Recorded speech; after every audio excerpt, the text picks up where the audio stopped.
Welcome to twoquestions.tv. I'm your host, Susan Baroncini-Moe.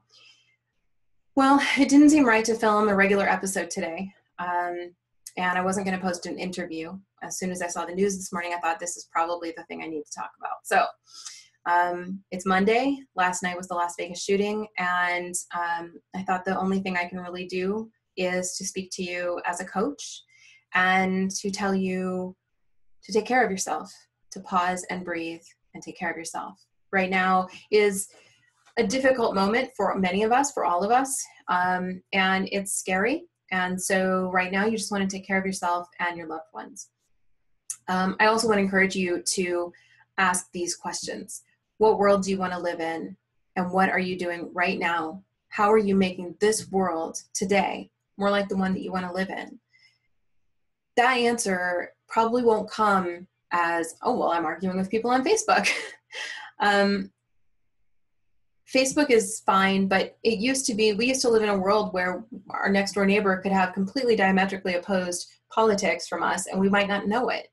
It used to be impolite to talk about your politics and religion, and now everybody talks about it. And I don't know that I think that's a bad thing. I just think we maybe didn't evolve slowly into people who talked about those things openly, and so we didn't really develop a culture of understanding that people are going to have different views from you, people are going to feel differently, people are going to be differently. So I want to encourage you, when you ask yourself, what world do you want to live in, and how are you making this world today more like the world you want to live in? Think about how arguing on Facebook is contributing. Think about how anger and hate that you might feel toward people with the opposing views might be contributing. And I'm not saying anything about what side you're on. I don't care. I think everybody's angry. And so instead of focusing on the anger, focus on what's underneath the anger and have your conversations there. And the more people that start doing that, the more constructive those conversations will be.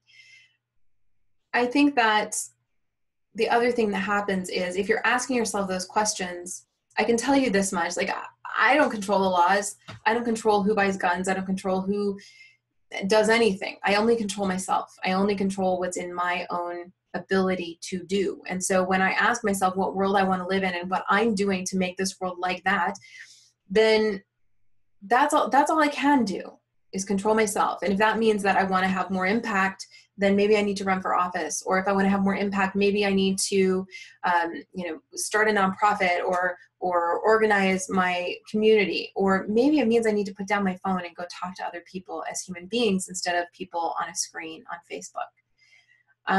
So I guess that's what I want to encourage you to do is find what that means for you. But instead of focusing on it from a place of anger and hate, focus on it from a place of what the real emotion is, whether it's sorrow or fear.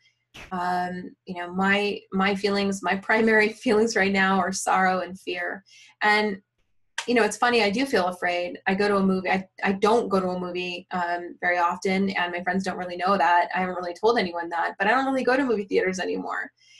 And I think it's funny because I get in my car and, we've had 300 of these incidents or so this year. Last year, there were a lot fewer, but last year, there were like 44,000 people killed in car accidents.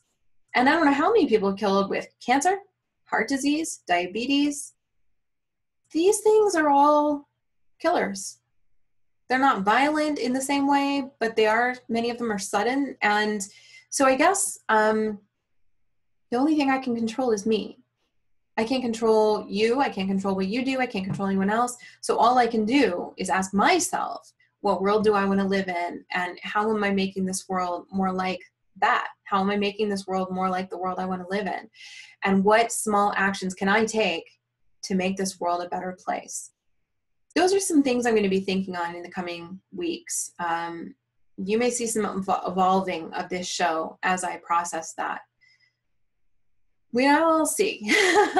We'll see. I don't know yet what will come, but what I know is that taking care of yourself and taking a pause and breathing and just allowing yourself to feel those primary emotions and acknowledging that it's okay that we feel bad. It's okay to feel sorrow. It's okay to feel fear.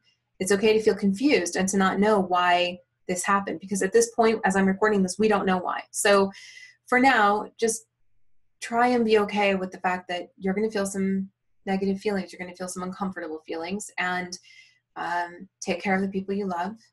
And make sure, if you know someone who lost someone in this terrible incident, don't just check on them for the next couple of months.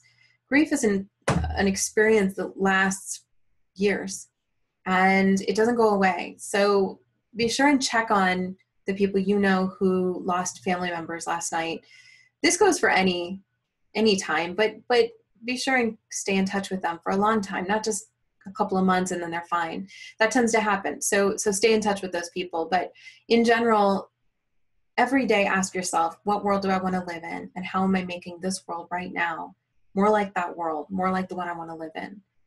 I think if we all ask ourselves those questions and actually take action with the answers, we'll have a better world. We'll have a happier world, a more peaceful world, and a world where people take more responsibility for each other and for themselves. So I hope this was helpful. I'm not sure. It's actually really scary for me to put this up because I just want to be helpful, and I don't want people to hate on me for trying to be helpful today. But I didn't know what else to do, and just posting a regular episode didn't seem like the right thing either. So I thought all day about this episode, and then it took me like a really long time to figure out what to say. So I hope this was helpful. Yeah. So hang in there. Thanks for watching. I'll see you next time.